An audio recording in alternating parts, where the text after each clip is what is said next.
Parang kailan lang. Nagsimula ako, halos walang maniwala sa akin kasi motor lang yung dala ko. And lahat ng kaibigan ko pinagtatawanan ako kasi wala pang networking company na meron taga Bicol na kumita. Pero after 4 years, sobrang grabe ng blessing na binigay sa akin.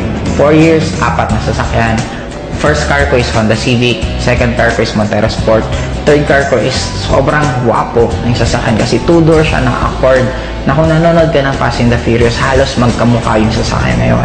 Pang fourth car ko, normally halos ito yung nagiging ultimate goal eh. Fourth car ko is Hummer.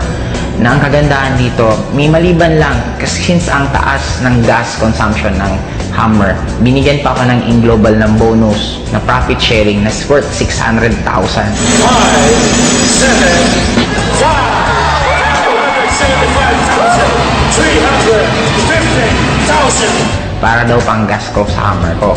And ang pinaka naging blessing sa akin this year, kasi binigay pa sa akin ng AIM yung isa sa pinakapangarap ko, yung makakita mismo ko at makahawak ng snow. Nakapunta kami for 12 days sa United States, all expense paid, ni piso wala akong ginastos. Ang ginawa lang namin doon, walang iba kundi kumain, mag-shopping, mamasyal, sobrang sarap ng buhay. And ang nagiging blessing sa akin ngayon, hindi lang ako yung kumihita. Kasi within this year alone, 10 sa taga Bicol ang nagkaroon ng first car nila. And I already created more than 30 millionaires under me. Ang isa sa pinaka-nasarapan ko sa Global, kung ako tatanungin mo bakit Global ang kinakarir ko, kasi ang dami kong choice kung ano yung pwede kong gawin na opportunity or pwede kong anong gawin na ibang bagay. Pero kaya Global ang ginawa ko for 2 reasons lang. Number 1, kikita ka ng sobrang daming pera in a short span of time. Right now, I'm already earning 7 figures per month. And by next year, I'm sure kikita ako ng nasa 8 figures per month. Ang pinaka-bottom line sa akin, hindi lang yung pera, pero yung magkakaroon ka ng lots of time para i-spend mo sa loved ones mo.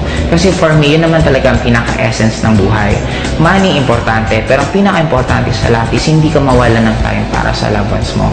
Kaya kung ikaw yung tipong tao ngayon na namumroblema ka ng pamasahe mo, namumroblema ka ng tuition ng anak mo, namumroblema ka ng kuryente, namimiss mo yung mga pamilya mo kasi nasa malayong kang lugar na ginagawa mo yun para ka lang kumita, meron ngayon na isang Global na kaya nang ibigay lahat ng pinapangarap mo.